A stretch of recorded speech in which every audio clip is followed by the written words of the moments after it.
Greetings to all and welcome to the Seattle Law of One podcast. Today's episode is about karma. Like chakras and reincarnation, karma is a fundamental part of Hindu and Buddhist teachings that has been talked about a lot in Law of One channeling sessions. In Hinduism, karma is a metaphysical principle that explains how the actions of an individual can affect that individual's incarnation, both the current one and future ones. The entities known as Ra and Quo have both likened karma to inertia, the tendency of a physical object in motion to stay in motion, and they've emphasized the importance of forgiveness and stopping the wheels of karma from negative actions. What does all this mean and why should we care? Let's find out. My name is Jonathan Tong and I'm facilitator for the Seattle Law of One study group. We can be found in the list of study groups of the L&L research page shown on your screen. We do also have a Facebook group, and we do meet on Zoom twice a week, Tuesdays from 3 to 5 p.m. Pacific time, Saturdays 8 to 10 a.m. Pacific time.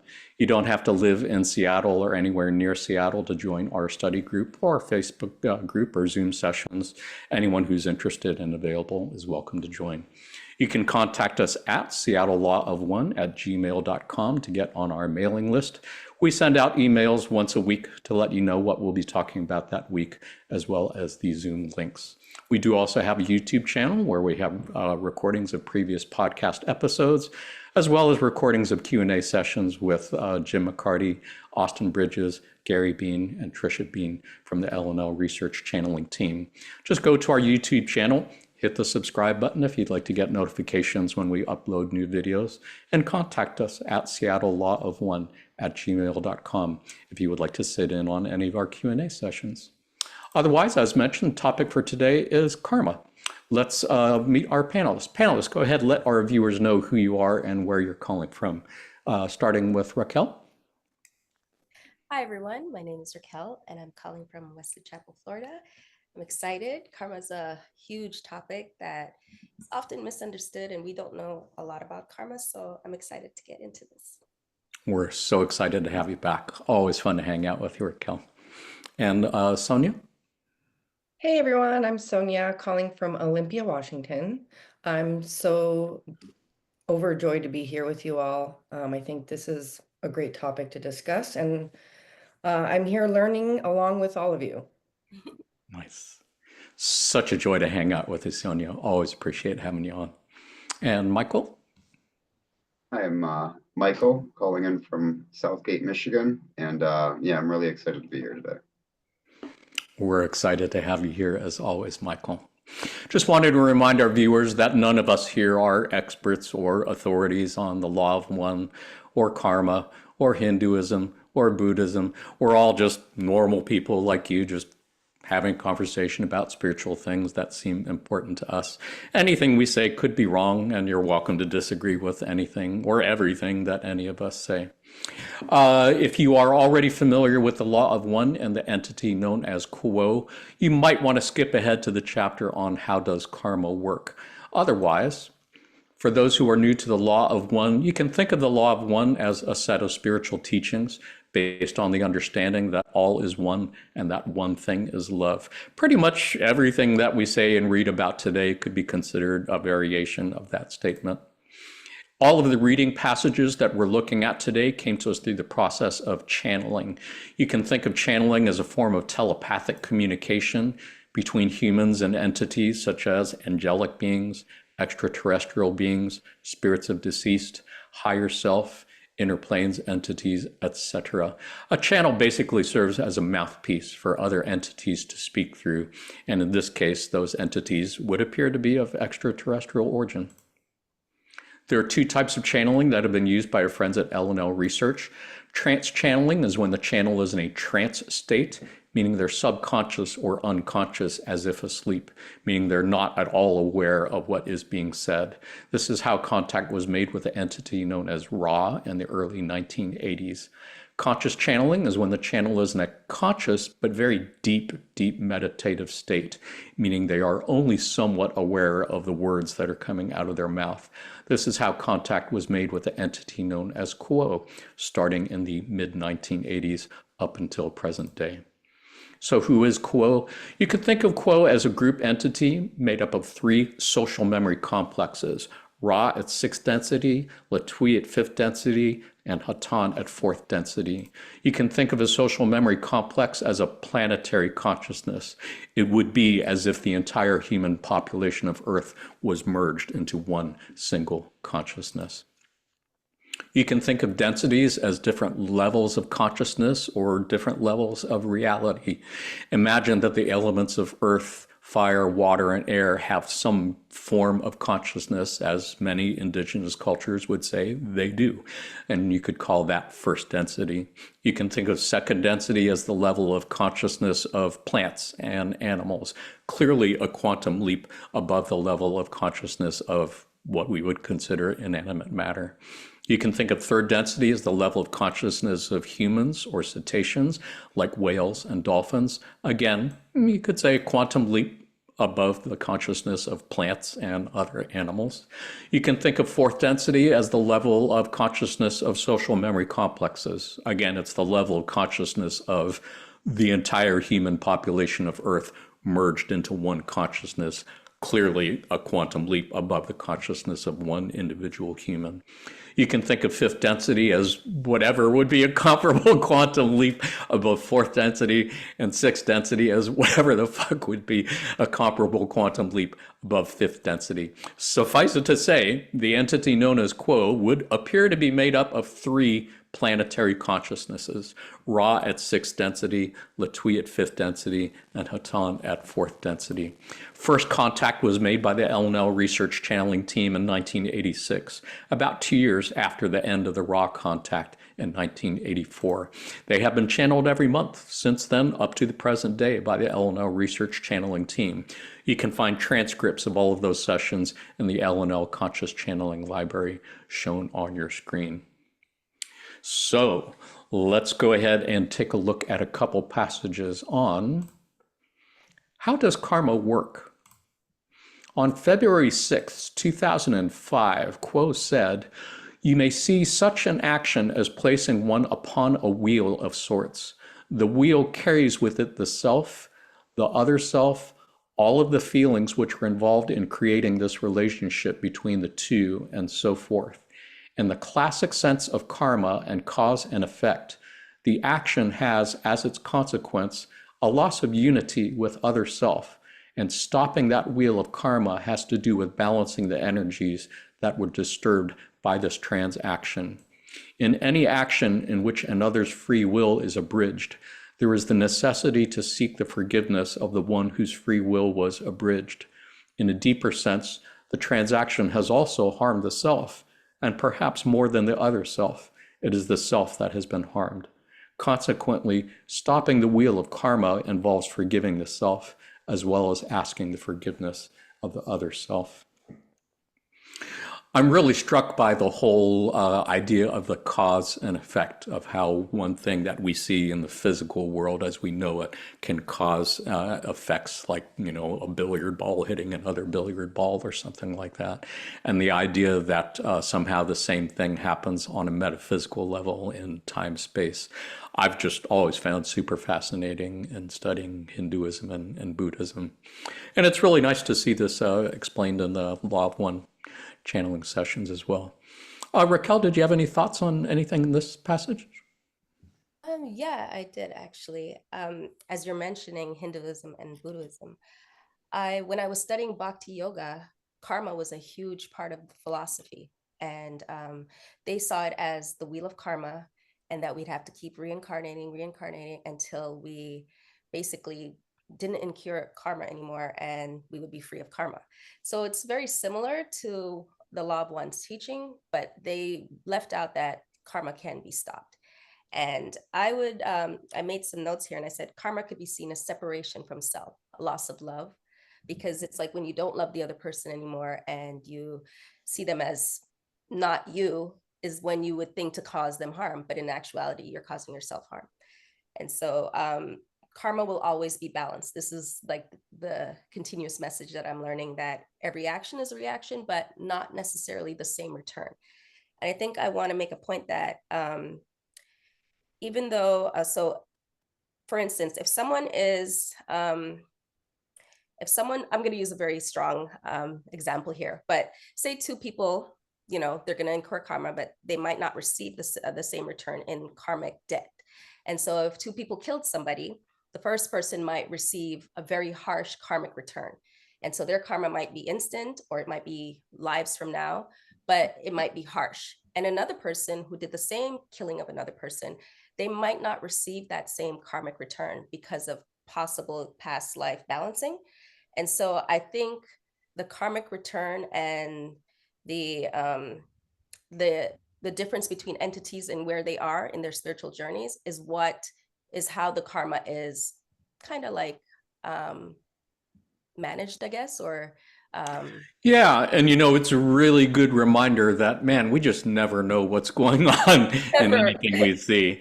Appearances can be very deceiving, and it makes it complicated because it means, wow, I mean, you could see somebody get murdered or somebody get raped, and while the normal response is that's a terrible thing, Yep. I mean, you could say it was karma and it was part of their pre-incarnative plan, and how do you deal with that in consensus Yeah, some reality? people, I think Buddha, something happened to Buddha where he did something in a past life. And don't quote me or don't dig this up, anyone, but may have killed somebody. But because he became the Buddha, he only like stubbed his toe, and as karma for like in a current lifetime when he was the Buddha. Well, Jesus clearly had a different thing happen to him as a result. Hey, So that's what I said. different karma. And that was my point. That karma, the action. So everybody thinks karma is like action, reaction, but it's not necessarily the same return. And that's what I was trying to clarify there. Yeah. Yeah, good point. Great observations.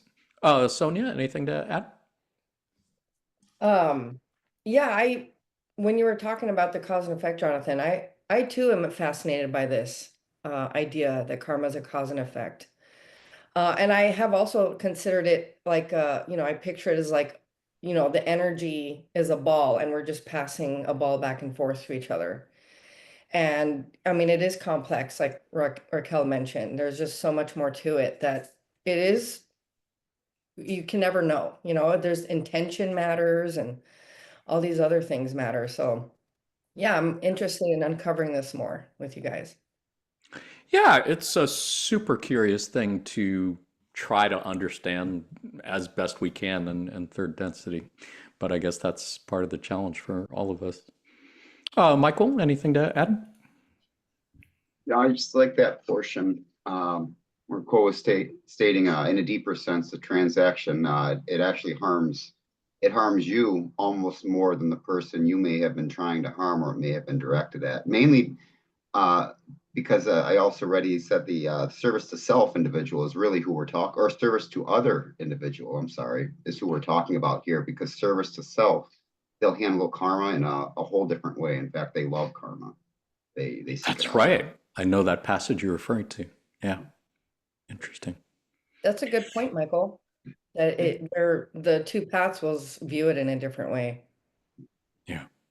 Yeah, I don't have that passage included here, but I believe if I'm thinking the same one as you, I had always assumed that somebody who gets that far up to fifth or sixth density on the service to self path and then, or anywhere along the way, wants to switch over the service to others path, I just assumed that they would have a ton of karma to clean up. And I believe Quo said at some point, at least at sixth density, I'm not sure if the same applies at fifth or fourth or whatever, but they were saying, no, no, doesn't work that way. They've done whatever they need to do and they have achieved a level equivalent in sixth density service to others to sixth density service to self.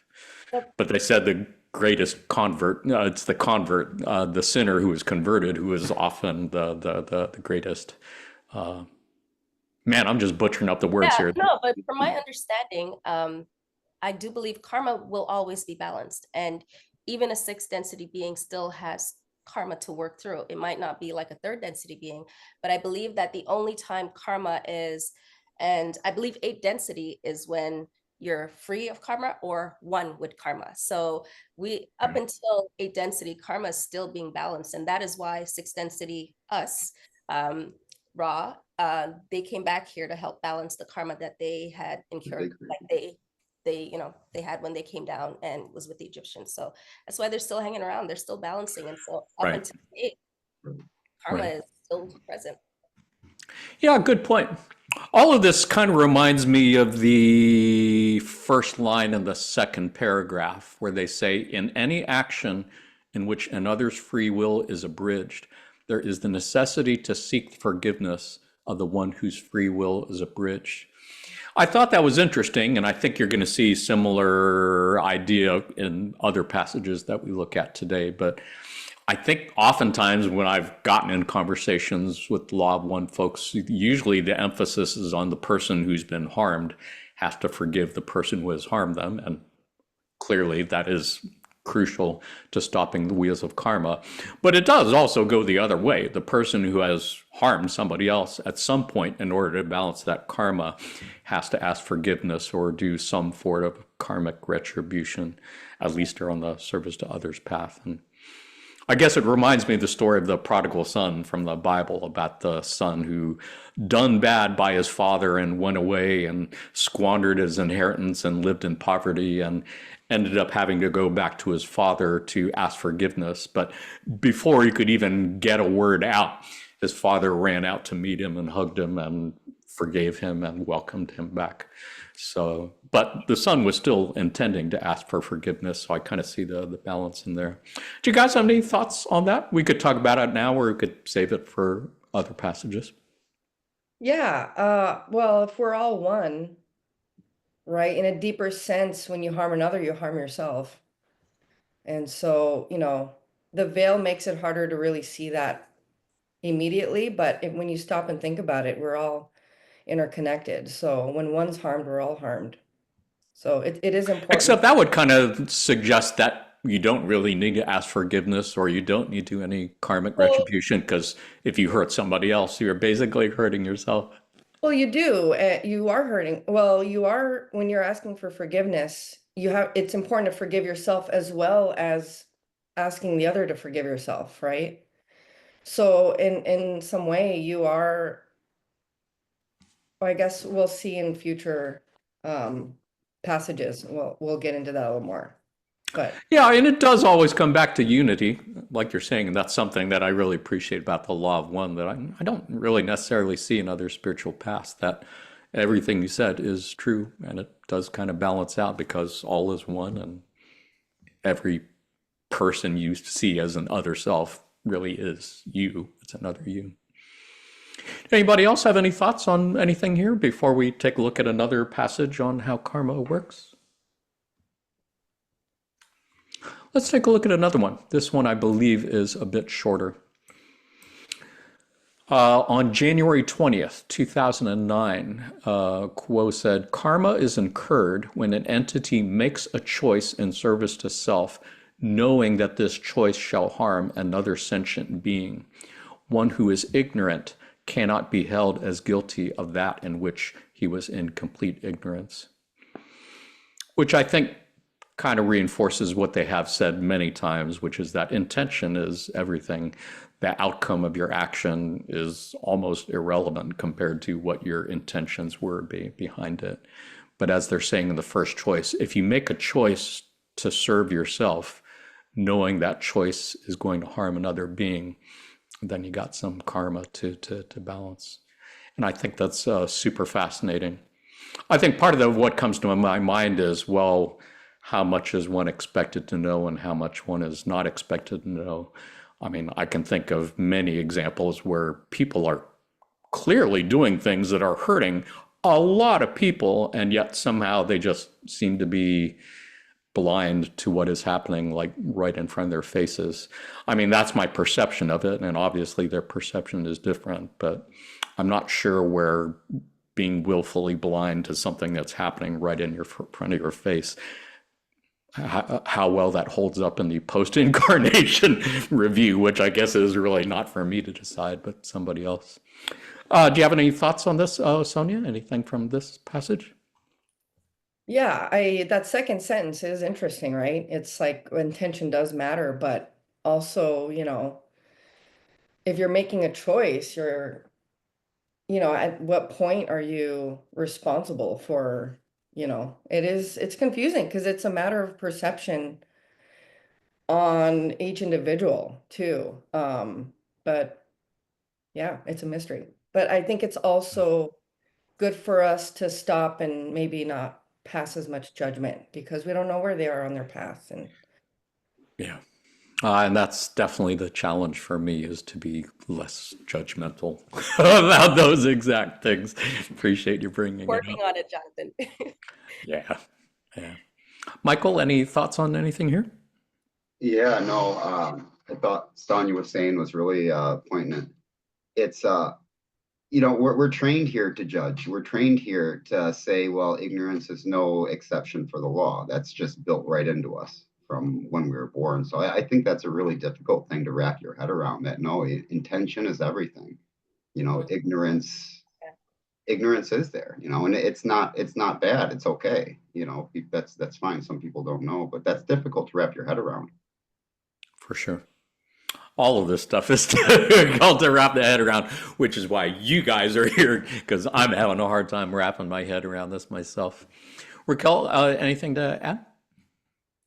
Yeah, just from what you guys are saying, I see it as intention being very important. And I think the universe corrects itself through karma.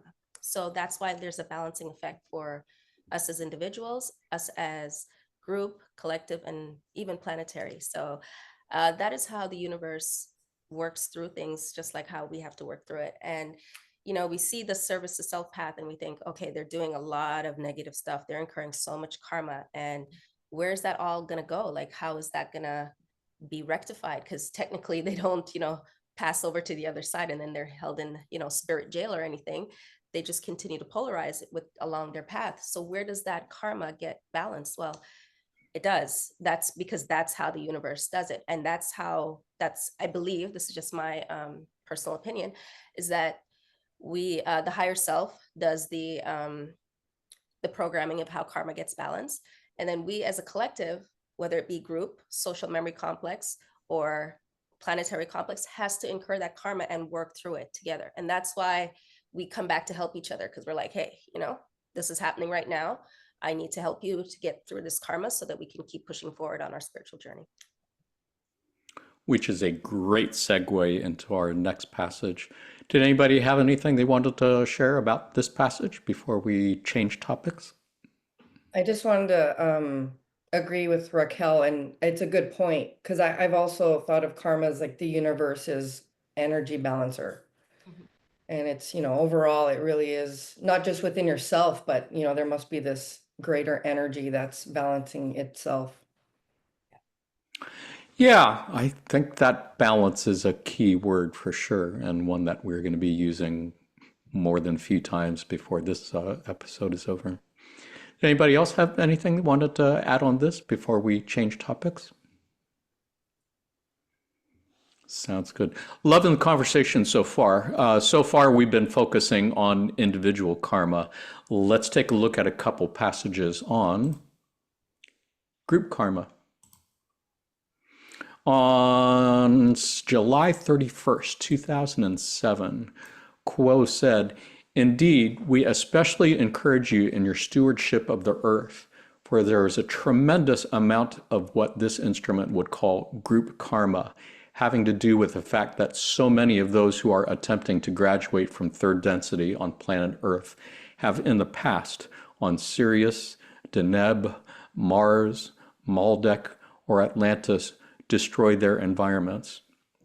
There is great heart sadness amongst the entire human tribe concerning the destruction of Mother Earth, and it is very healing in your energy patterns as a people, wherever you live, to become involved in loving and serving your beautiful, fragile island home."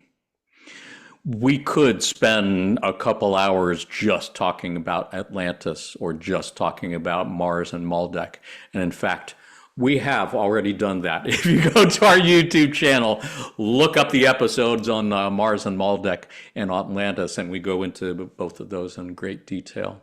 Otherwise, yes, the entity known as Kuo and Ra have both said many, many times that the majority of souls incarnated on Earth at this time came from planets such as those we mentioned that in the past destroyed themselves or were rendered uninhabitable, mainly through endless cycles of war and bellicosity that ended up blowing up the planet or just making it uninhabitable. So it really helps everything that I'm seeing in the world happening right now make a lot more sense, since, yes, we really do seem to be caught in endless cycles of war and bellicosity.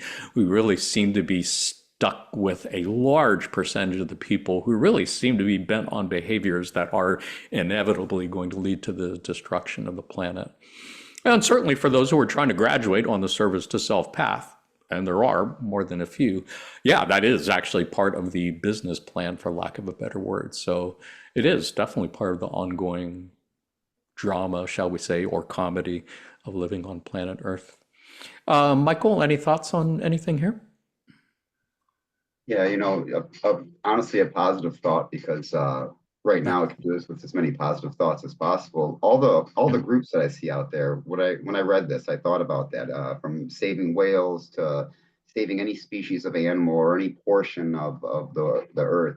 You see so much of that going on. So really, there are a lot of entities out there right now that are doing just that, or doing their part to help in some way of that. And it was just kind of a nice thought. It's a beautiful thought, and one that you're never going to, rarely going to see covered on mainstream media or elsewhere, because that's not what they're into. But yeah, really appreciate sharing that. Raquel, anything to add? Oh, definitely. This is probably my favorite part of discussing karma is our collective karma or group karma. And you mentioned, Jonathan, a lot of the entities here are from Maldak or Atlantis and did what they did. So what we have is like a huge percentage of 3D repeaters, basically. And a lot of them haven't learned their lesson. And they're like, listen, we're going to keep this train going, the same one that they were running back on the other planets. And that's the track they're on. And they don't realize that they'll never get off that track or train if they don't, make some different decisions. And I believe that's why a lot of wanderers came here, is to kind of help with that, is to kind of make sure that that kind of gets balanced. We came here to absorb some of the collective karma.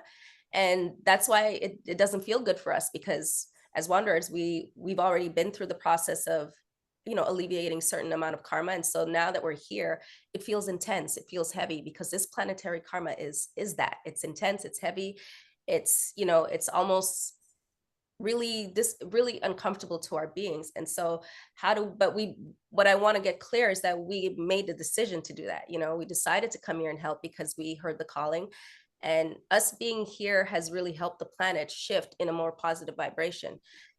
And also what Yashua did, seeding a lot of light on this planet. So we don't have to be, us that are planning to graduate or wanting to graduate.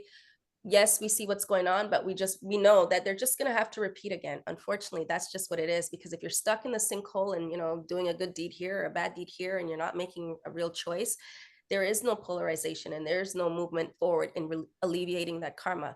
But, us being here to help with that, I think that's at least helping. It's some form of help for them. And I'll give an example once Sonia chimes in on this. Sounds great. Thank you. Yeah, I appreciate the train visual, because I think that's another way to visualize the wheel of karma, because these cycles of destruction have happened so many times over and over on other planets, and now all together on this planet. It's like inertia. A wheel that's in motion is just going to continue to be in motion until some larger force can stop it, which I believe we're going to look at the next passage. Sonia, anything to add? I don't have anything to add, but I would love to hear more of what you have to say, Raquel. Okay, I was just going to say that like an example of how we're helping with the karma. So collective karma, we decided as wanderers, or even more high density spiritual beings, came here and we joined, say, our family. That would be group karma that family has.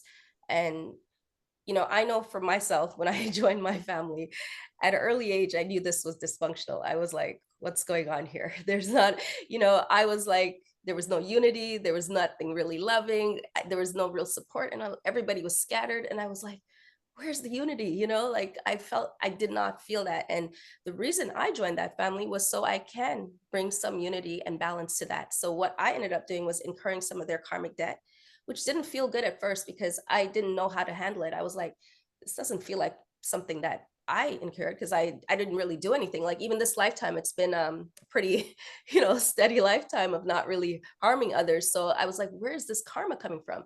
And then I realized, okay, I joined this family. I incurred some of their debt, so I have to alleviate it and I have to balance it. And until I understood that, I was kind of not partaking, but was just wallowing in their karmic and being in the sinkhole with them. And then once I understood myself and began to figure out who I was, that's when I realized, okay, my purpose here is to raise the vibration of this family, this group karma, and whether they realize it or not, I am going to be the one to break the cycle of the karmic wheel. And so I did by not repeating what they're doing over and over again, but stopping it by forgiving each and every one that I personally had an issue with, and balance that energy with them, whether they wanted me to or not. So I basically understood my part in the group collective as a wanderer who came in to help them balance their karmic debt.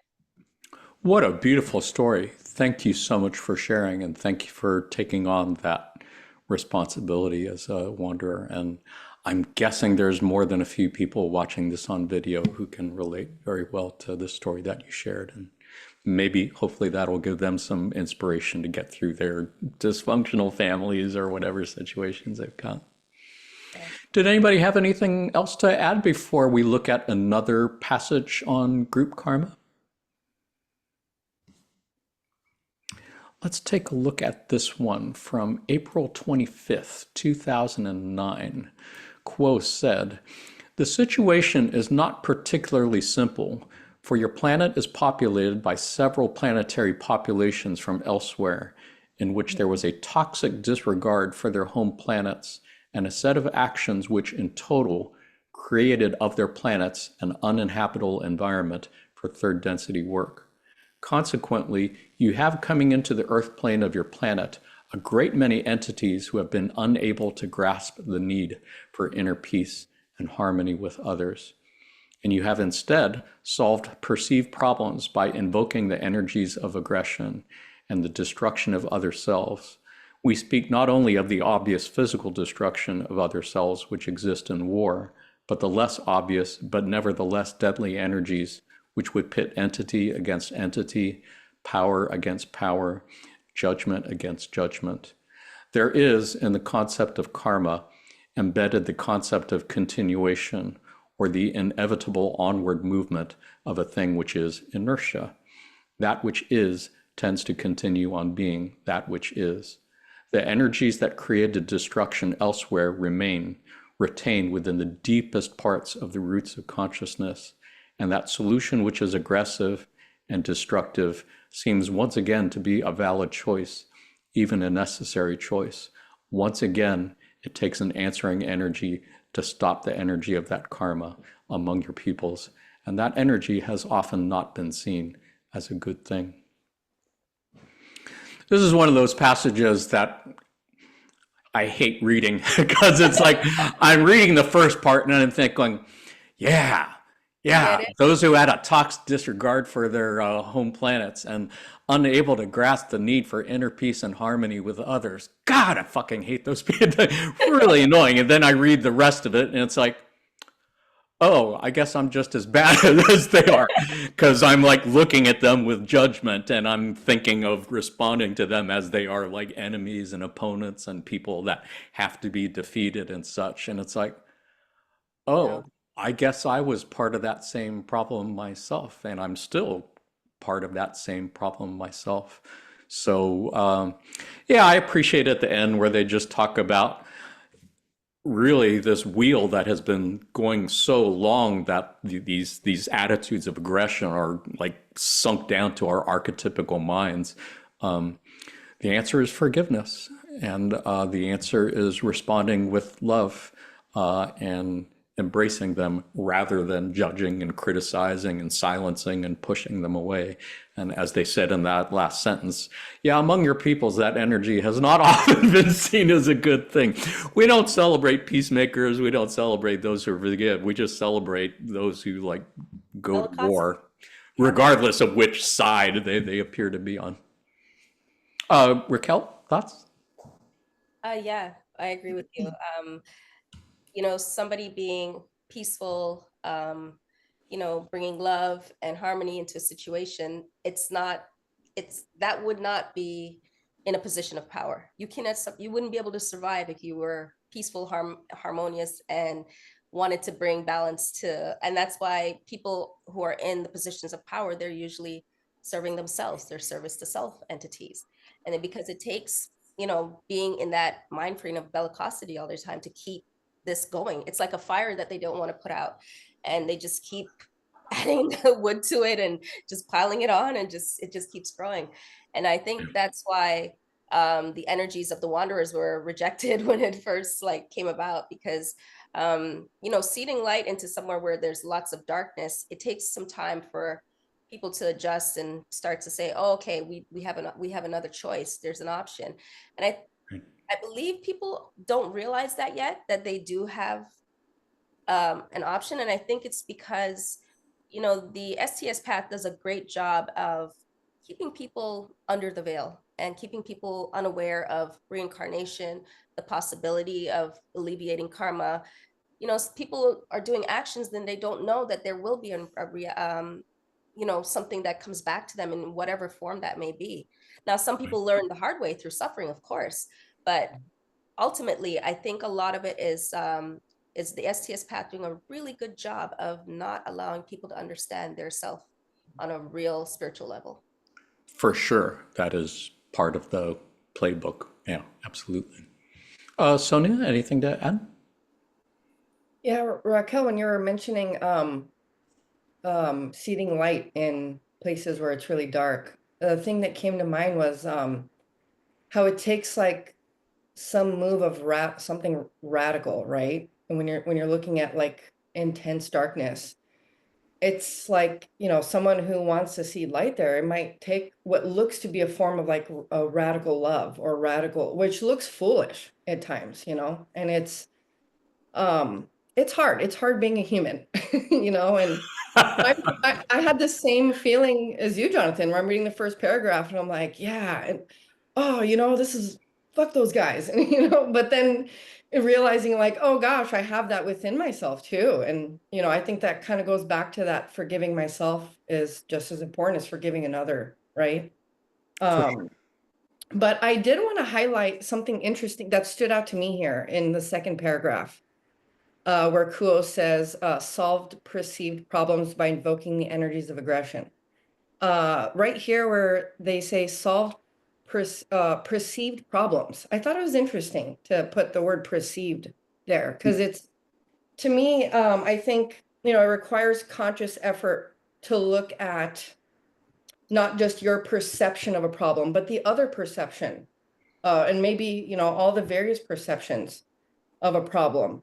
And, there are times where I stop and I think of this as an equation, right? Where you have, for instance, there'll be a problem between me and another, and I'll look at, my perception, and I'll try to understand their perception. And these are all parts of this equation where what we're really trying to do is solve for love, right? And to me, when I think of forgiveness, I think of it as, a powerful facet of love. So it's complicated. I think we often have to stop and think about things, stop and think about, we don't have to make a decision of how we feel about something in the moment. It's okay to stop and think on it and take your time, and really try to understand this equation. It's really hard. So many good points that you made, so much to unpack there. I do appreciate how you talked about, people have different ways of perceiving things, because it's easy to forget that. I mean, literally everything in the world, literally everything in the universe, there's always lots of different ways to look at it, as many ways as there are souls looking at it. And as I believe you were suggesting, everybody has a story that explains why they're seeing things 180 degrees different from the way you see it. And it's important, I think, to acknowledge, as you said, that all is one, which means that, well, that person is you in another body who just had a whole bunch of different experiences and a different sacred spiritual journey that led to them where they are. And I think that's a great reminder and a great way of putting into practice what they talked about in the last paragraph. Michael, anything to add?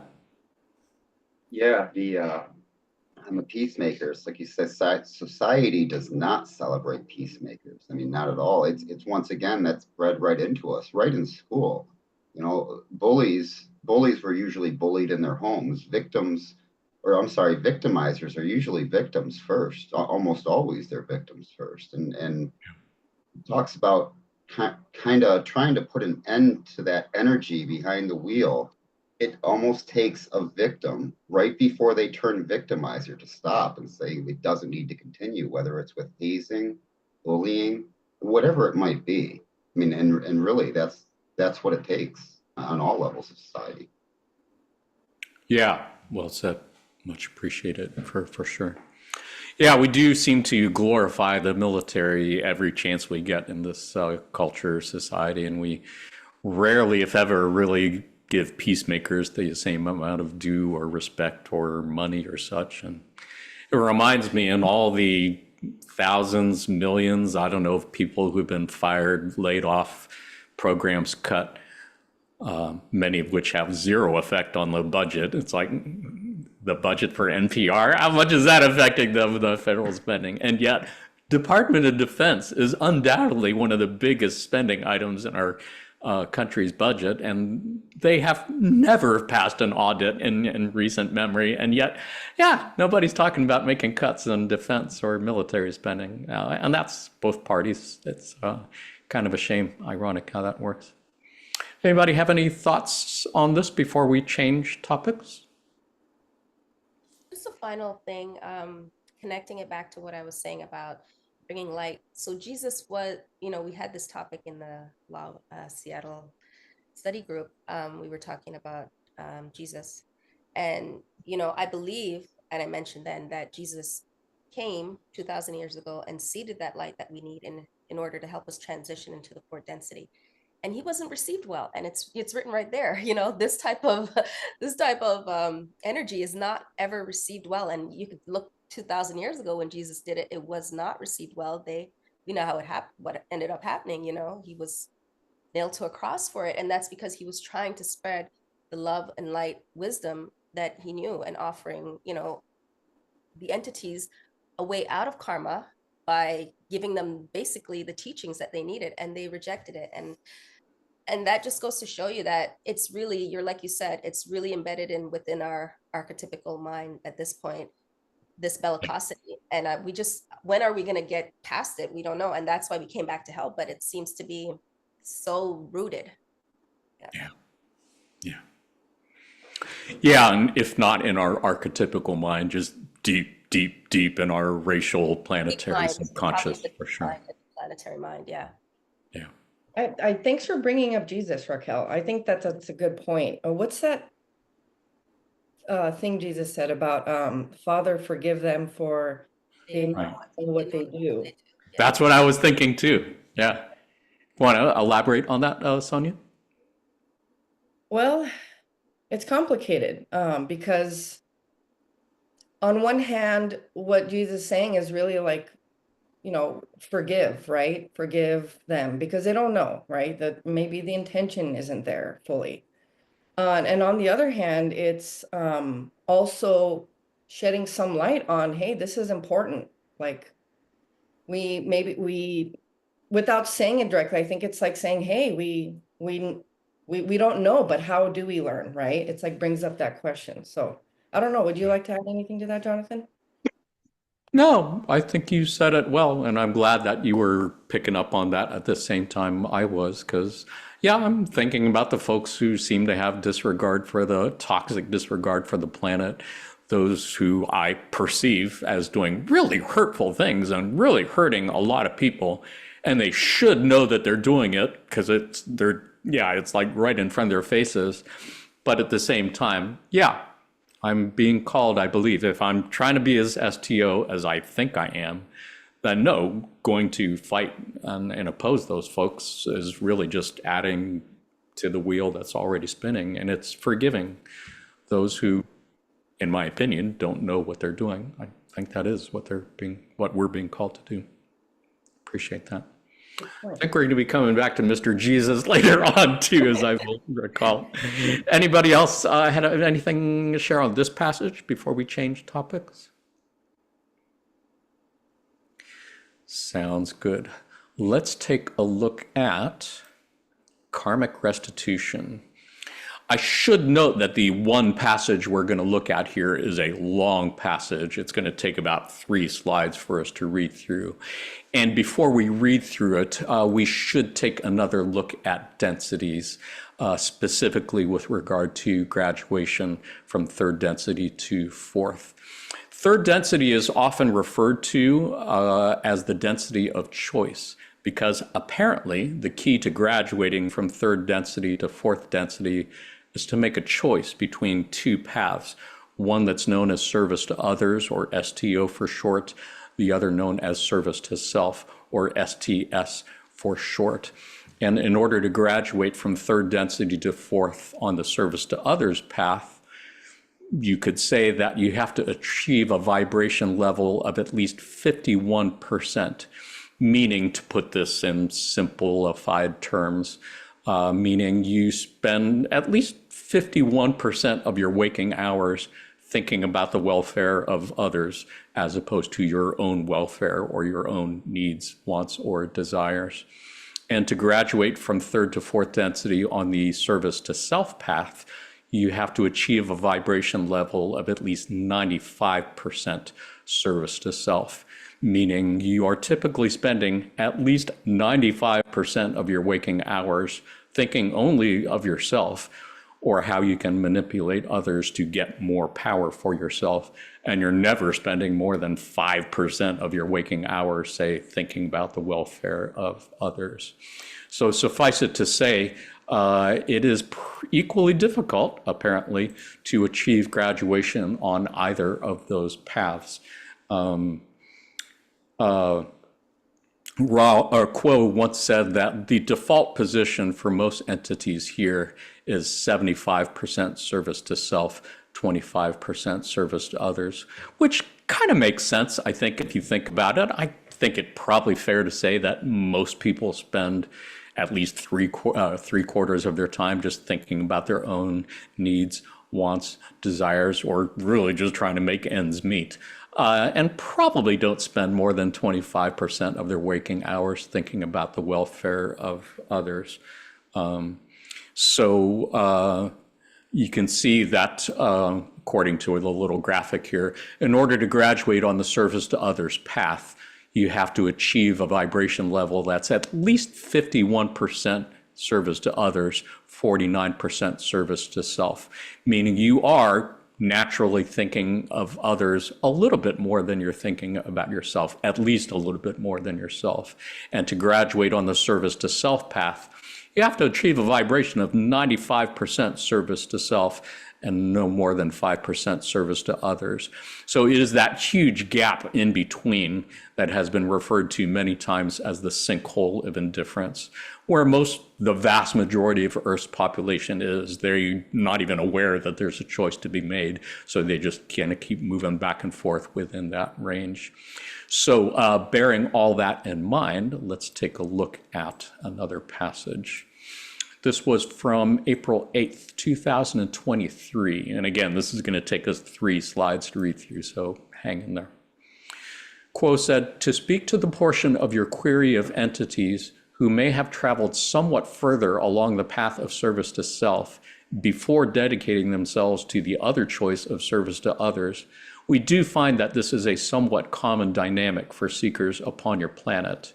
This is due to other types of influences upon your various cultures, particularly the influence of what we have called the Orion Empire and their desire to cultivate the service to self energies upon your planet, and if failing that, to exacerbate the confusion and cause even more disharmony and chaos among the populations. It is not unusual that viewing this choice as a sort of percentage, as we have spoken of before, of 51% service to others or 95% service to self, that entities find themselves far within the middle of this range, having much more of a service to self attitude than a service to others attitude, and perhaps even realizing that they are upon this path that is contracting and absorbing and takes pleasure in the gaining of control and manipulation over others. But we find it quite common that as the entity is perhaps relishing in the power that is felt by these actions, that they will be confronted with certain catalyst that forces them to confront the fact that they are closing a very central aspect of their energy system, that they are choosing to omit the green ray chakra, the very beacon of love within the being of each seeker. Upon this realization that this beacon is being dimmed to a point of complete closure, the entity must confront the reality of their choices, sometimes by the catalyst of discovering that love does exist within them within a limited sense, and their path is asking them to sacrifice that love for their own benefit. This can come through a very traumatic experience, but through this trauma allows the entity to then turn from this closure and dedicate themselves to then cultivating the open heart rather than closing it, because they realize through this catalyst that it is an important aspect of their being. Those entities who have undergone such a dynamic, which we repeat is somewhat common upon your planet, carry with them a certain responsibility or karma that has accumulated upon their path. They must then balance within their own being and find a path of restitution for the influence of their actions upon others and upon your planet. In terms of how you may support these entities, offering them your own love and your own light and reiterating the lack of judgment and the divine nature of each entity's journey can help to reduce the, shall we say, guilt or shame or potential baggage that this entity might carry within them for having realized that they have walked this path and have done some level of harm upon this path. Also reiterating to such individuals who are attempting to heal this within themselves that all entities have made choices in service to self, that all entities have walked some steps in that path and have created ripples of harm that must be resolved and healed and balanced, can help cause this entity to understand and find unity with all other beings, service to others and service to self, understanding that their path is both infinitely unique and infinitely common with all others. There's so much to look at and unpack there, and I just could not shorten it to any less than this because it seemed like there was so much there. I guess I could start with just looking at that last part, which is important to acknowledge that in looking at others who have tried to move from the service to self path to service to others, acknowledging that, again, every journey is sacred and that everyone has made choices of service to self and that everyone has done that at some point to degree, and acknowledging that we have all that in common and to be able to look at any of these entities with love, I think is super important. Sonia, any thoughts on anything from here? Let me know if you need me to go back to something earlier. This page is good. I'm going to add to what you were saying, Jonathan, about all entities have made choices in service to self. That all entities have walked some steps in that path and have created ripples of harm that must be resolved and healed and balanced. I think what it's saying is that sometimes we have to learn things and it's hard to learn things, right? And, I kind of think of it as like, when a child hasn't, when we say you have a child who's maybe first learning how to walk, right? And they don't know what it's like to fall and crash and feel the pain of it until they do. And you can see that they're like, whoa, that's what that is. That's what that means, right? To fall. And, anyone who's raised kids has probably at various points, you're giving them the guidance and they don't even know what you're saying. They don't know what it means until they've experienced it fell on their ass and then felt the pain of it, and then now they know what it means, the guidance that you're giving them. So I try to think of this as, we've all have made choices to hurt others, or to service ourselves, or whatever it is. And it's really part of the path of learning. And I think it just helps me when I think of it that way to kind of remove the judgment, because I'm judgmental and I try not to be. And it's hard, right? When you're viewing all this stuff in the world and try to find the love in it. And it's really hard to. But I think it just comes down to we're all on, every path is beautiful. It's unique, even though we all have the common path. We're all learning a lot of the same things, but really each path is so unique that, we can't really know. We just, I think, have to kind of think like the parent, which is they're going to have to learn it, right? And they're going to have to cause maybe some damage in order to learn it. And, how do we all kind of love each other through this? And I think that's, I don't know. I'm Beautifully babbling. said.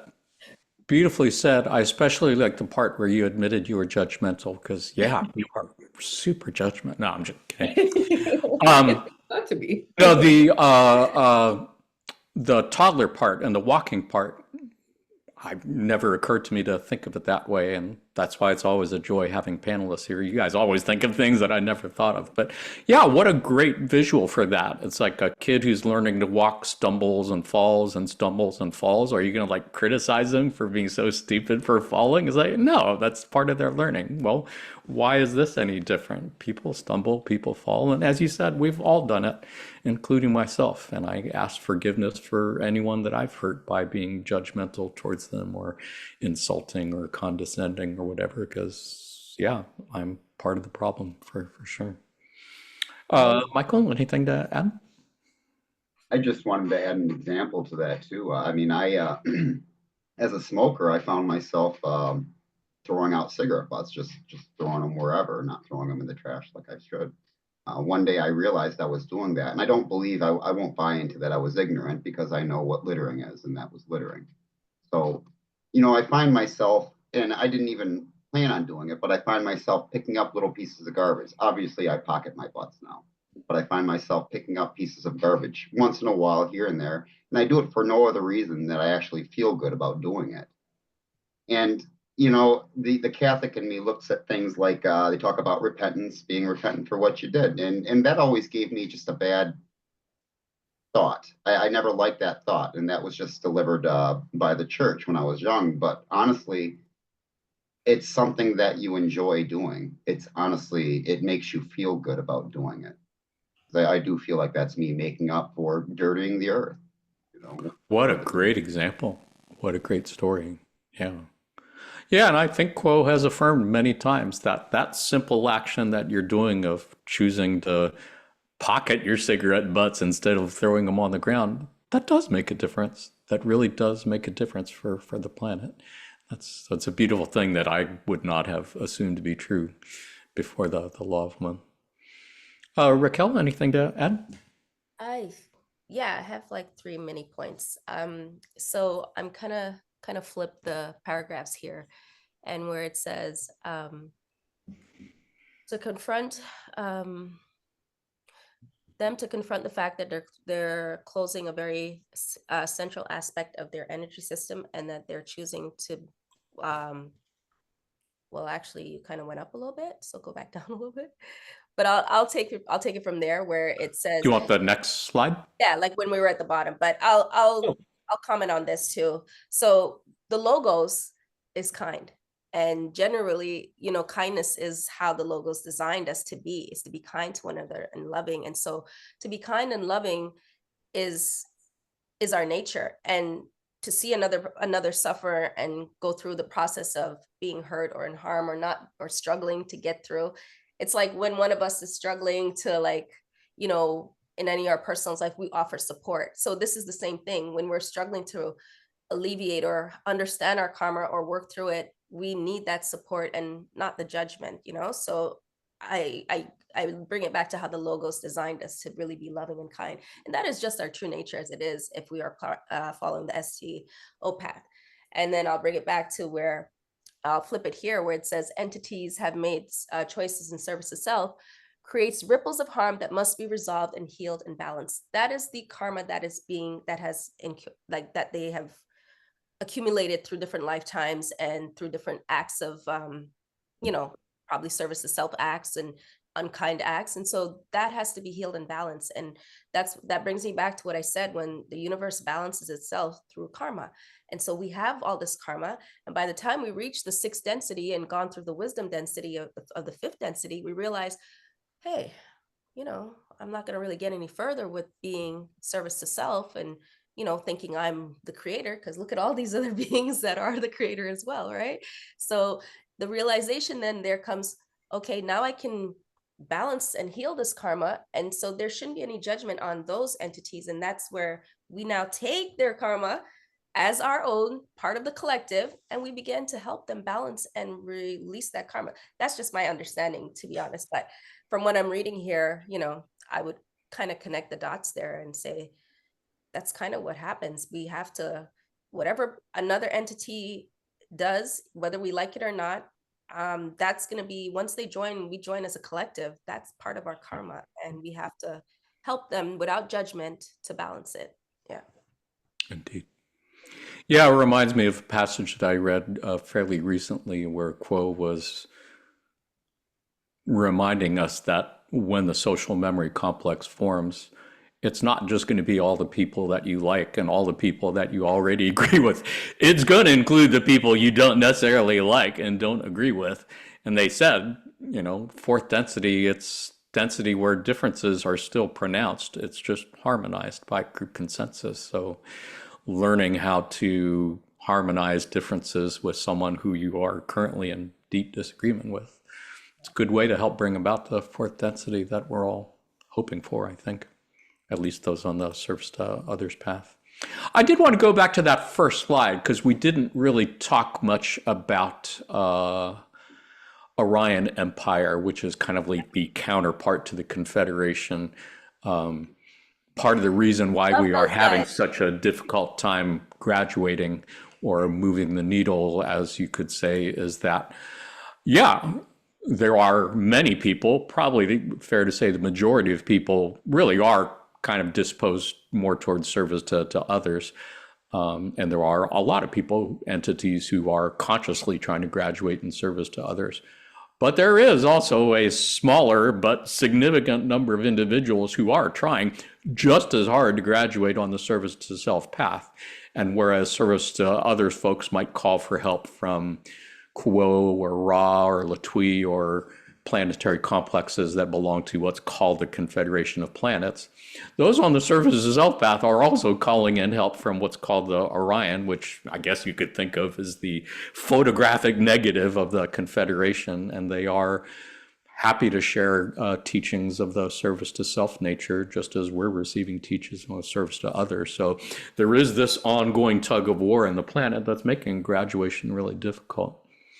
But that's not the point that I really wanted to make. The point I really wanted to make is at the bottom of the first paragraph, where they talk about the green ray chakra and that those who are consciously or unconsciously on the service to self path at some point have to realize that in order to proceed on the service to self path, where maybe they're enjoying gaining control and manipulation of others, they're going to realize at some point they have to shut down their heart chakra and bypass it, which means they're really not allowed to feel love or empathy for anyone else, really, which is kind of what leads to the second part where they realize that at some point they have to sacrifice that green ray.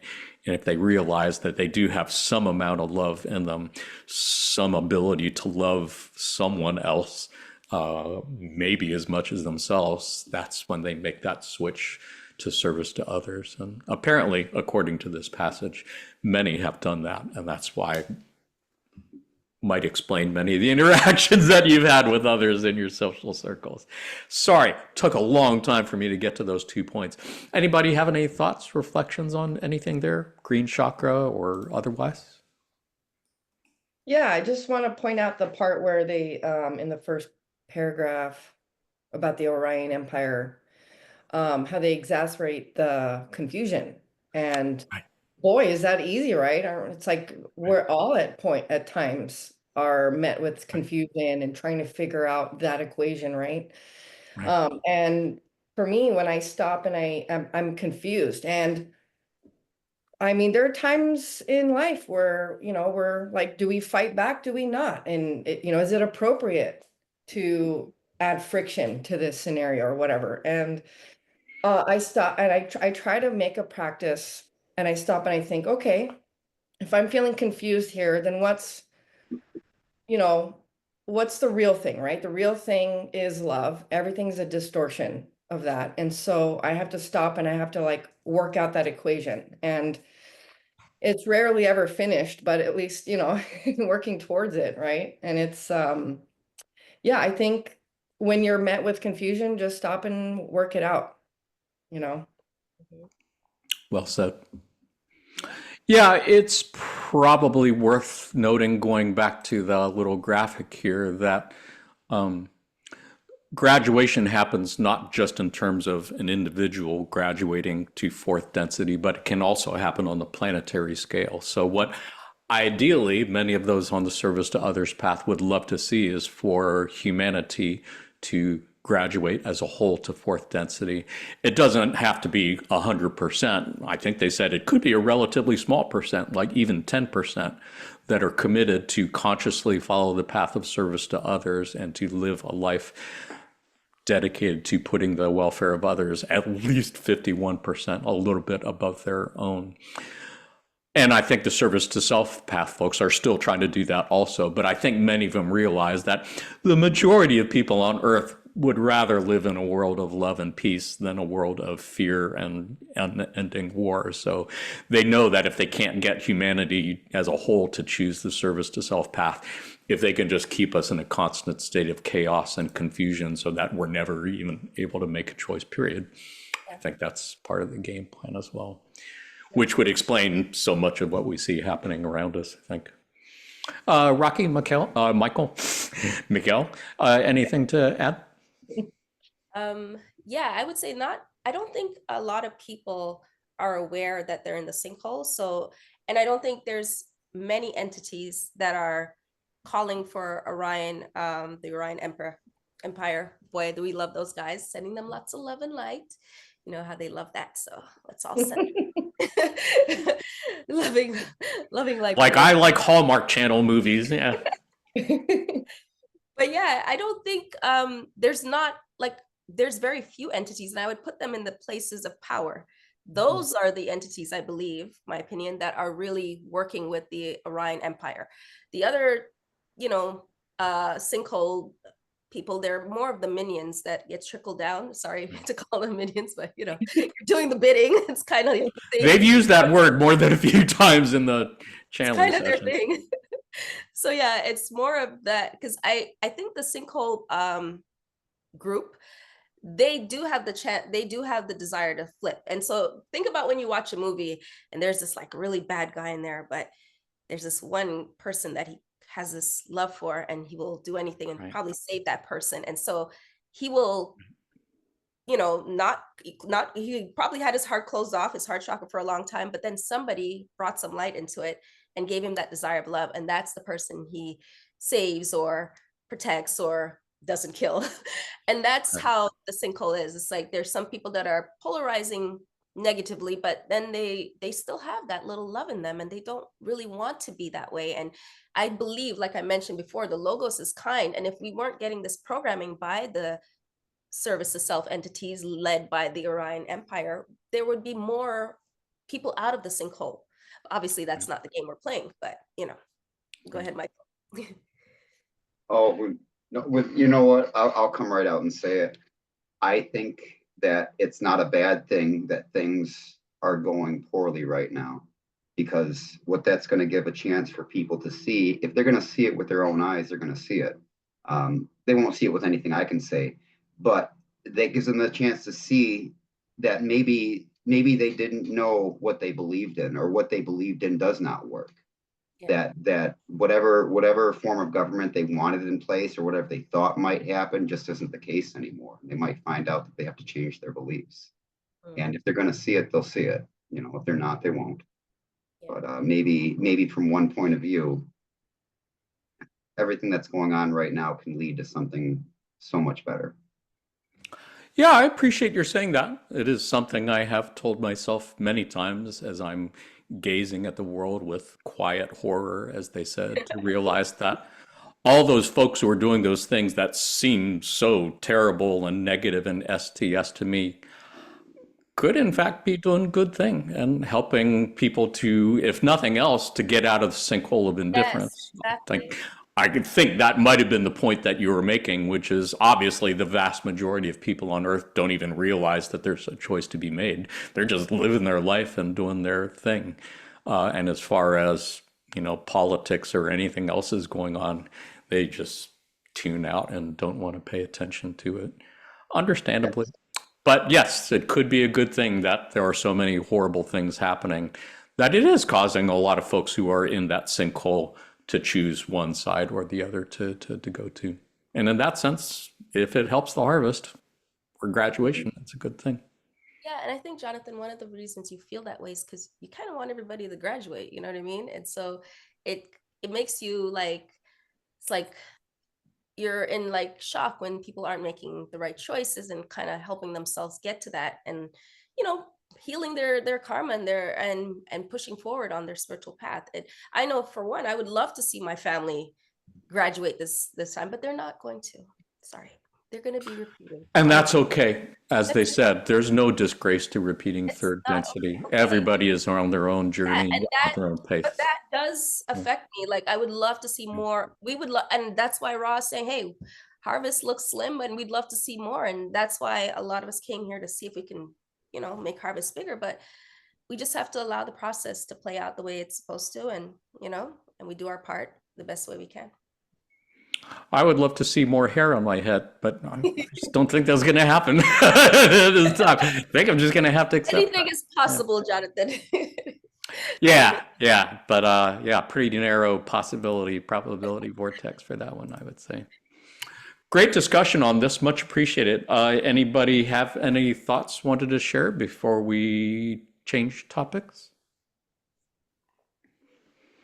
Sounds good. I did want to note that we are about an hour and 10 minutes in, and always appreciate when people watch episodes all the way through.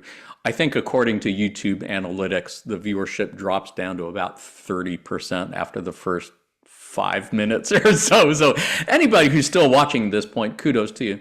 Don't feel like you have to watch all of these in one sitting.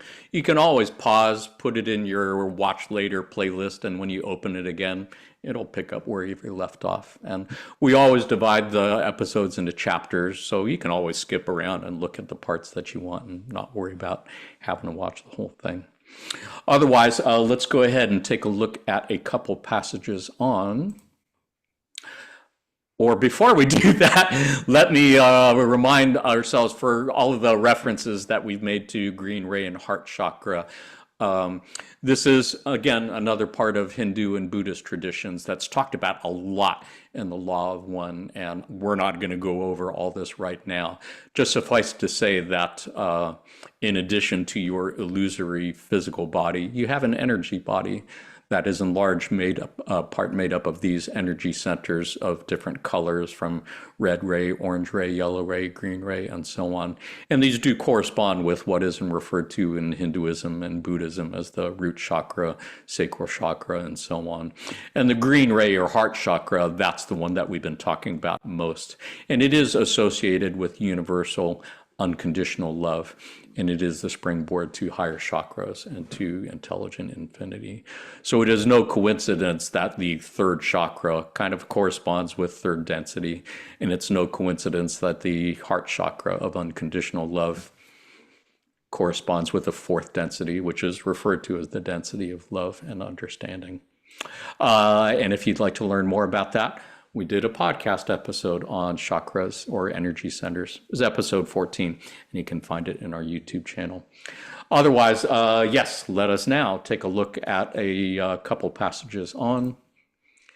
forgiveness. On March 14th, 2009, Kuo said, "There are many ways to acquire adhering karma. There is only one way to relieve karma, and that is to forgive. If you feel that you have injured or harmed another, then we would encourage you to go to that person and ask for forgiveness. Then we would encourage you to go to yourself and ask for forgiveness of yourself. By far, the most adhering of karma is that which is self-judged. Do not fall into the trap of forgiving another, but failing to forgive the self. For in a karmic transaction, there are two, and the entire transaction must be forgiven before the wheel of karma can stop turning." And on November 16th, 1980, Kuo said, "Karma is very simply action. There is a law in your physics that says there is an equal and opposite reaction, and this can be true unless a higher level of law of creation is invoked. And that law is forgiveness. If you can forgive yourself, or if you can forgive another, you have eliminated that much karma. You have nulled the action, and there will be no reaction." This is what the master known as Jesus was exemplifying. He stopped the wheel of karma, and so may you, without being quite so dramatic. There's so much I could talk about in these two passages, but it's really the last line that I think is the best. Jesus stopped the wheel of karma, and so may you, without being quite so dramatic. As if, Jesus, nice guy, kind of a drama llama. You don't really need to be such a drama queen as Jesus. You can just do your own version of forgiveness and have equal impact on the world. Take that, Law of One viewers, and run with that. I might have other things to add, but how about for now, let me pass it on to Michael and ask any thoughts, reflections on anything here? My only thought is on that self-judgment, and that really is, that can be hard to get over. You know, people can tell you that they understand or whatever you did was okay, but trying to get over what you did is one of the hardest things. So yeah, I think that's important, self-forgiveness. Leads to greater confidence too, because if you can't forgive yourself, you have no confidence. Because if you make a mistake, you won't forgive yourself very easily. So people tend to not try new things. You know, that self-forgiveness can lead to increased confidence as well. Indeed. Yeah, I generally don't have a hard time forgiving myself. It's usually forgiving other people that I have a hard time doing. And then I guess once I do that, I have to go back and try to forgive myself for being so judgmental and unforgiving of others. So I guess it's a cycle of karma of my own. Raquel, anything to add? Yeah, karma is okay. My thought was this: forgiving, when we're here on earth, the lessons don't look not like how we think they're supposed to look, and so one of the lessons is your judgment and forgiving yourself and going back. And that happened to me recently. I had have you heard my son screaming in the background? Hopefully you don't hear that. I had somebody, a negative situation, and I had to forgive that person. And then I forgot about forgiving myself, even though I know this stuff. For some reason, in the transaction of the day-to-day, even though you know these principles, when you're going through them, sometimes you forget, oh yeah, I got to forgive myself too. And at first I wasn't forgiving myself. I was actually just like, okay, I'm balancing, I'm working on forgiving that person. That was a huge, that I felt that one. I want to forgive this person, and I started working on it, but I had left myself out of the equation. But when I put myself back in the equation, I felt a sense of relief. And I think that's what we have to kind of understand or remember, is that there's some type of relief that comes with you forgiving yourself as well, because it seems like that's when the karma is kind of like balanced, and that's what I learned to do, is like, I felt, basically it's the feeling is what I'm saying, is how I felt after I went through the process and remembered to forgive myself, so I guess I was a bit dramatic as well. I'm not gonna Jesus. You're such a drama queen. You should have a tiara of your own. Exactly. If Jesus thinks he's gonna be the only one that gets can be dramatic, I'm gonna be super dramatic as well. So That's so funny. Yeah. No, I appreciate your sharing that. And I'm guessing there's more than a few viewers who can relate to that and probably working on that lesson as well. And we appreciate all of you and love everyone who's going through this. Everyone. Sonia, anything to add?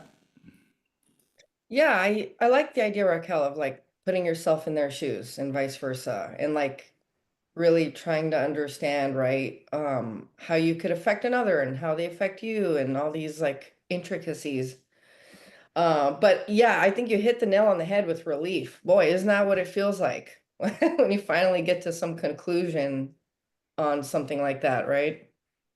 Um, yeah, and to reiterate what Michael said, self-forgiveness, it's so important, especially for those of us who are really hard on ourselves.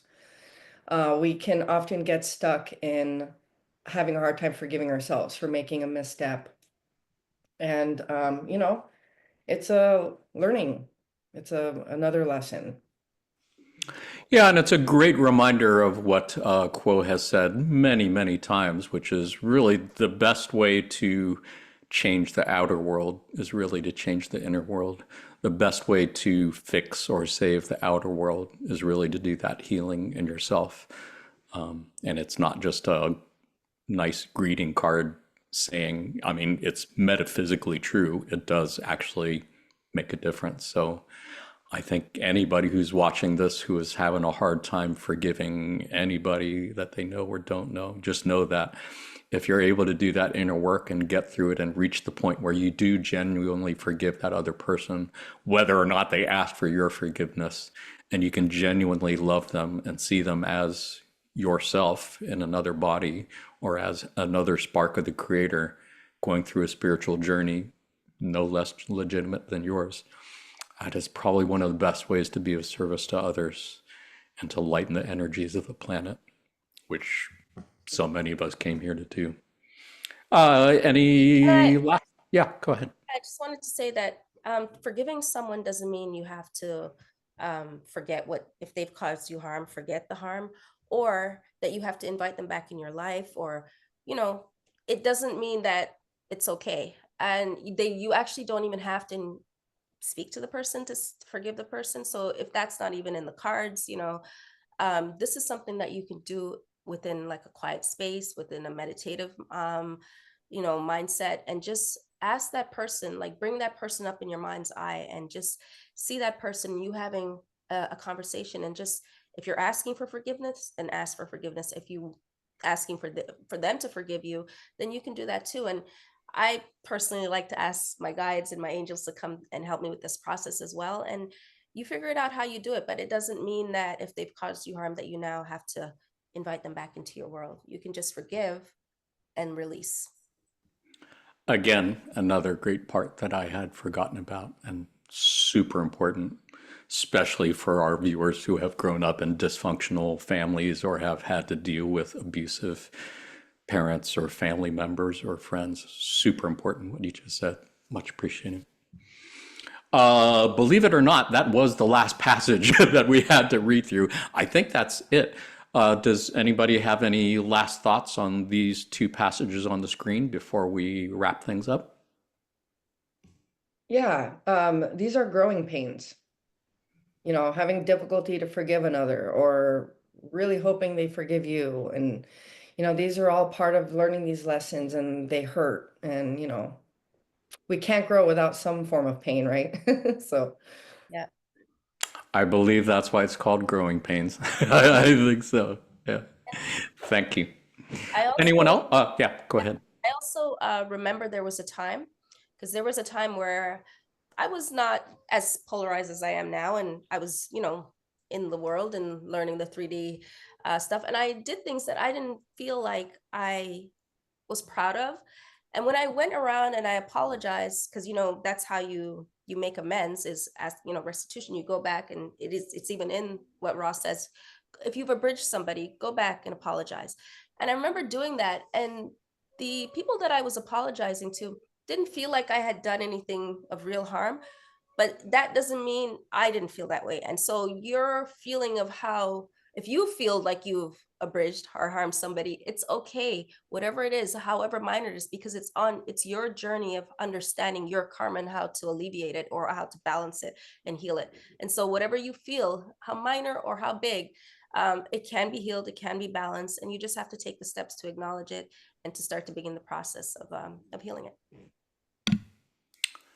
Another one, another Mic drop? priceless gem of That's- knowledge. You are the DJ Khaled of the Law of One. Let me tell you, that's great. Yeah. Apparently. When did that happen? It's great stuff. It has been a wonderful conversation, which is not the least surprising coming from the three of you. Anybody else have any last thoughts on this passage before we look at where we go from here?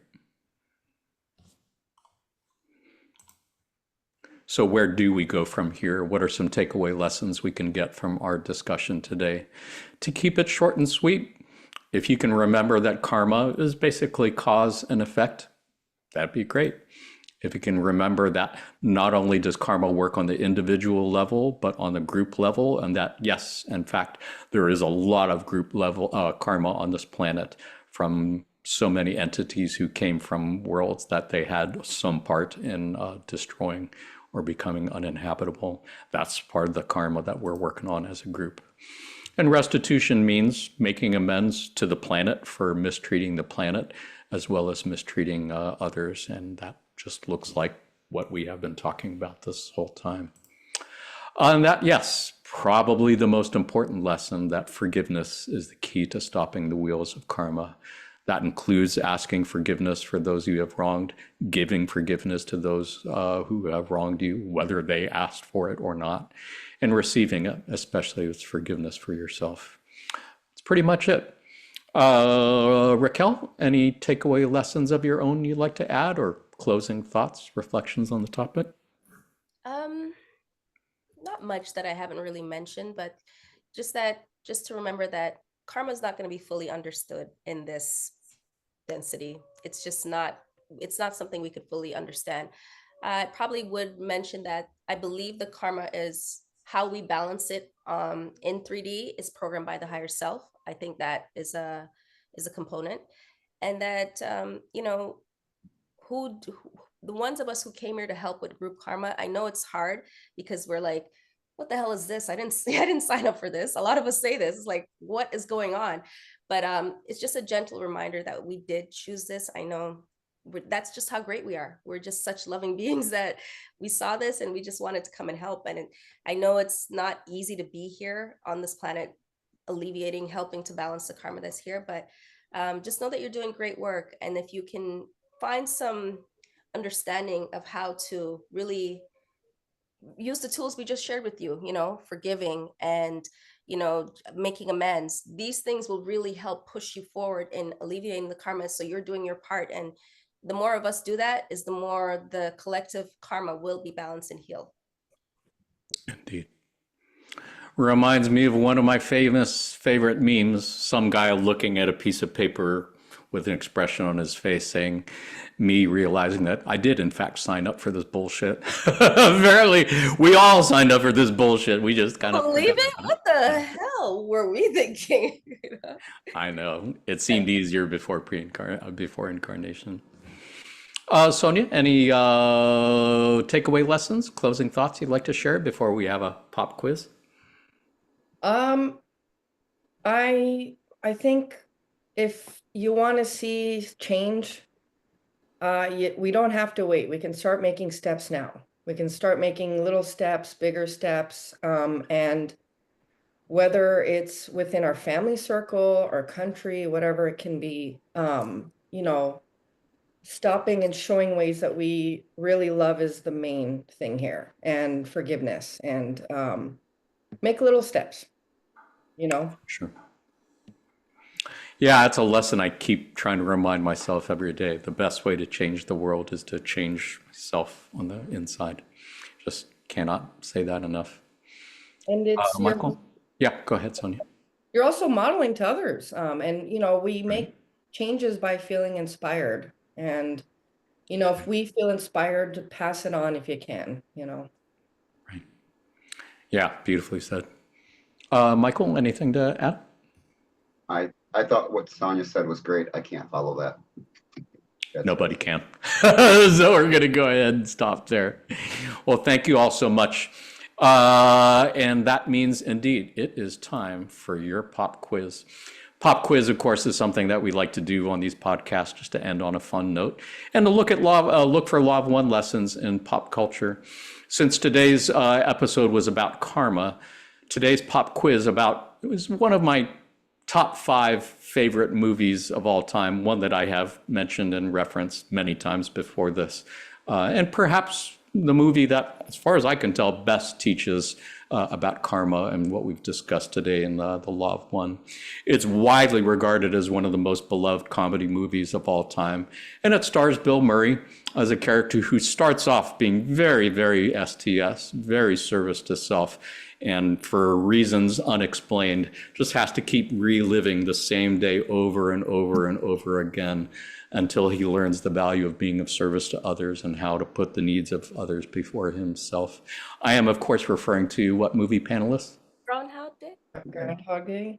No? Groundhog Day it is, yeah. Panelists, raise your hand if you have seen Groundhog Day.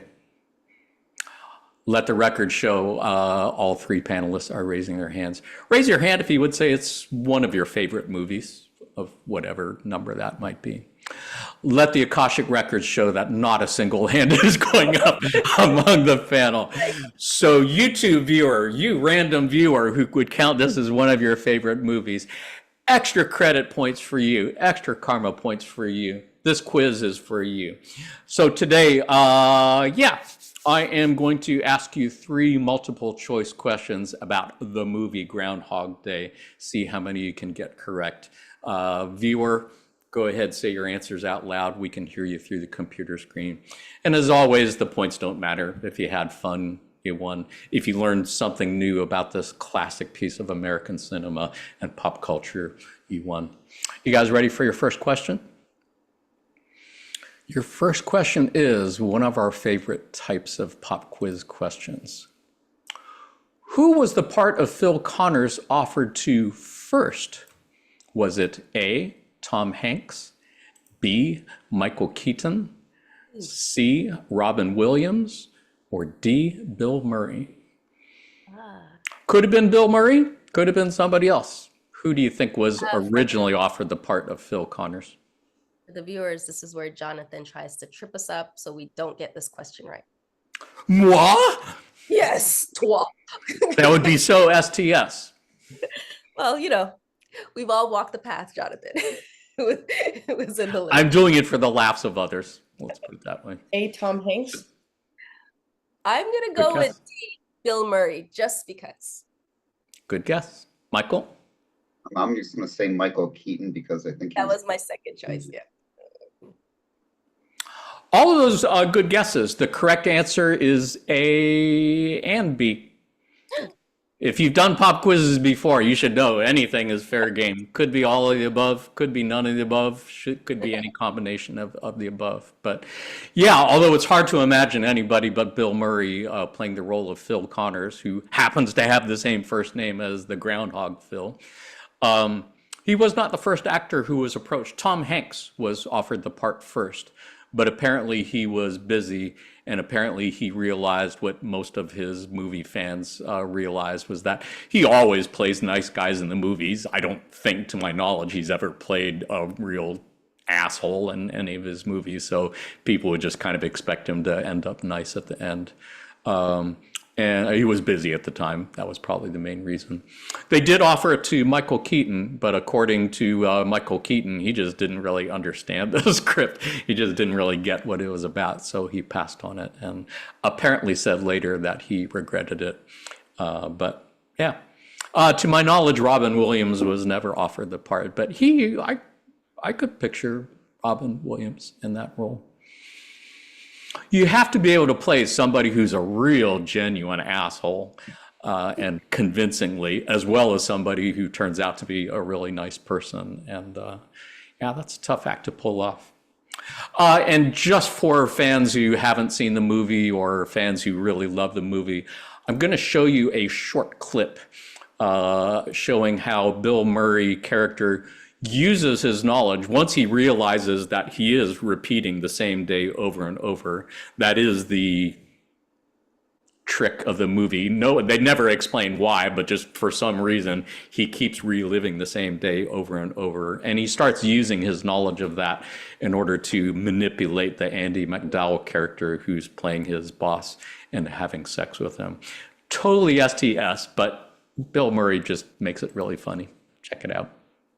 There is something so familiar about this. Do you ever have deja vu? Didn't you just ask me that?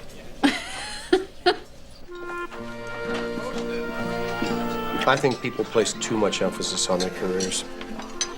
I wish we could all live in the mountains at high altitude. That's where I see myself in 5 years. How about you? Oh, I agree. I just like to go with the flow, see where it leads me. What's led you here? Of course, it's about 1,000,000 miles from where I started out in college. You weren't in broadcasting and journalism? Believe it or not, I studied 19th century French poetry. What a waste of time. I mean, for someone else, that would be an incredible waste of time. It's so bold of you to choose that. It's incredible. You must be a very, very strong person.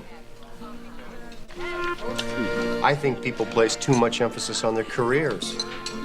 Gosh, I wish we could all live in the mountains at high altitudes. That's where I see myself in 5 years. How about you? Oh, I agree. I just like to go with the flow, Yeah? see what happens. Well, it's gotten you here. Of course, it's 1,000,000 miles from where I started out in college. Oh, yeah? You weren't in broadcasting or journalism, anything like that? Believe it or not, I studied 19th century French poetry.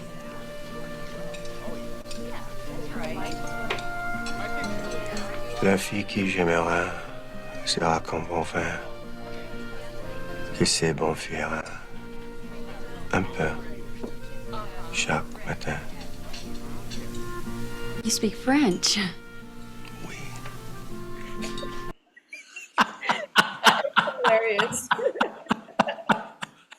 You know what? This reminds me, Jonathan. It makes me think that, like the negatives, they know how humans act. And so they basically, because they've seen this third density, how it runs, they just come back and do the same thing over and over again because we're the ones that don't know what's going on. So, yeah. That would explain a lot. That would Yeah. explain a lot. But he does such a great job of playing sleazeball. And Andy McDowell in that scene is so wonderful. I mean, you can just see the reactions on her face when he laughs at her the first time, how crushed she is. You can tell that she's taking a chance and being vulnerable and opening her heart to him. And he just like stomps on it the first time. And then she gets manipulated the second time. It's just priceless. And he's able to be an asshole in a funny way too. Like, which is hard to do, I imagine. Right. Yeah, little known fact, if you haven't researched this movie, Bill Murray was supposedly an extremely difficult actor to work with, according to some on the set. And he had constant clashes with Harold Ramis, the director. And it was so hard, they stopped talking to each other after the movie was done. They had so many arguments and fights. But part of it, I think, was probably because Bill Murray was going through a divorce right at that time that the movie was being filmed. So can you imagine having to do something really difficult while you're going through a divorce? Some of our viewers probably can relate to that. Yeah, for sure. It was said that whenever Harold Ramis would try to give him directions on how to act in a scene, Bill Murray would just say, "Am I good Phil or bad Phil? I just need to know which one I am," since he goes through that transformation in the movie, and they don't film scenes in order. They film them all out of order. So he just wanted to know, am I the good Phil or the bad Phil? And that worked in this scene for sure. You guys ready for your second question? That's the only film clip we're going to watch here, but I just thought it was too priceless to pass up. So question 2, how many years did Phil have to repeat Groundhog Day? Was it A, 10 to 20, B, 30 to 40, C, 50 to 60, or D, 70 to 80? Oh my gosh. I really don't remember. So It's a pure guess. I don't I'm remember gonna how. go with B. They didn't say in the movie. It was never said. You just had to guess because he repeated it so many times, and he learned French, and he learned how to play piano, and he learned how to ice sculpt. So, like, how many years do you think it would take him to do all those things? I want to Oh, say it's years. Okay, I thought you meant days. Okay, so that's. No, years. Oh wow. Okay. I'm gonna go with B. I was at B from the beginning. I want to say C because that seemed like a really long time. Just everything he had to learn. Yeah, indeed. The correct answer is B, at least according to director Harold Ramis. I think originally when asked, he estimated maybe 10 years, but when asked again in 2009, he said it was probably more like 30 to 40 years. 40 years, for those of you who didn't do the math like I did, 40 years comes out to about 14,600 days that he repeated over and over again, which And he didn't. probably enough time to learn French. Yeah, probably. He didn't age a day though, so that's also interesting. Yeah, super cool. Let's see, are you ready for your last question? Your last question is, who made the ultimate decision on whether Phil and Rita would have sex or not the night the cycle broke?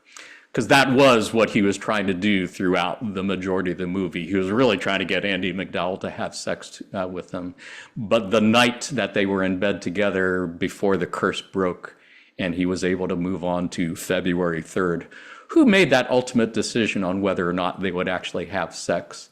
Was it A, Bill Murray? I should say sexual energy exchange. I forgot. This is a Law of One podcast. Was it A, Bill Murray, B, Harold Ramis, C, Andie MacDowell, D, a vote by the crew, or E, a random set worker? Are you kidding me, Jonathan? Really? I'm going with C.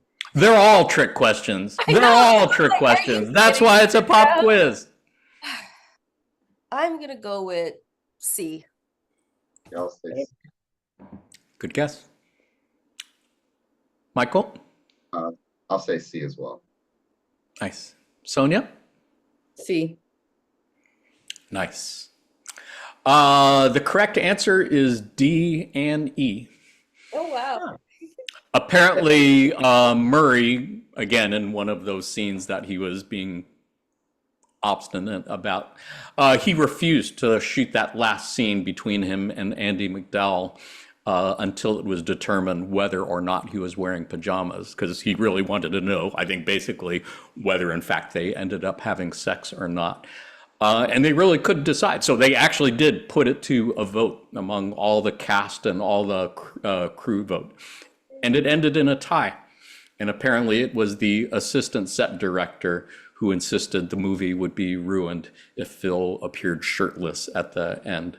And Harold Ramis considered that the tie-breaking vote, which is why it doesn't look like they had sex in the movie. Your bonus question, was the assistant director a man or a woman, do you think? A man. Sonia? Woman? Michael, you got the tie-breaking vote? I'm gonna say a woman. Was a woman. Apparently it was a woman who made the call, which kind of makes sense. I could kind of picture that, can see that. It's a really beautiful movie, and as funny as it is, and there are a lot of funny scenes in it, that last day, it really is touching. I have cried actually many times when I watched it, when he finally realized the curse was broken after 14,600 days, and he was actually in a new day and able to move forward. And it was because, if you watch the movie, he did finally learn to put the needs of others ahead of his own and to love Andie MacDowell character for something other than just a woman that he wanted to have sex with. It's it's a beautiful, touching movie. Feels like the lessons that the third density is trying to learn, and have to keep repeating it over and over again. And along the way, we have to balance the karma. So yeah, it's very For sure. related. Yeah, that's why it's one of my top 5 favorite movies. It's the best movie I can think of about karma and about service to others and service to self. So there you have it. You have done it again, panelists and viewers. You have squandered another perfectly good 2 hours of your preciously short incarnation run around with the Seattle Law of One study group. To all our panelists, really want to thank you for all you've done and continue to do in service to others. For all our friends at L&L Research, really want to thank you for all you've done and continue to do in service to others. And to anyone who is watching this on video in the near or distant future, thank you for all you've done and continue to do in service to others. We're sending you our love light, and we are receiving yours. Until next time, in the love and light of the one infinite creator, Adonai, namaste. Everyone, thank you. See you next time.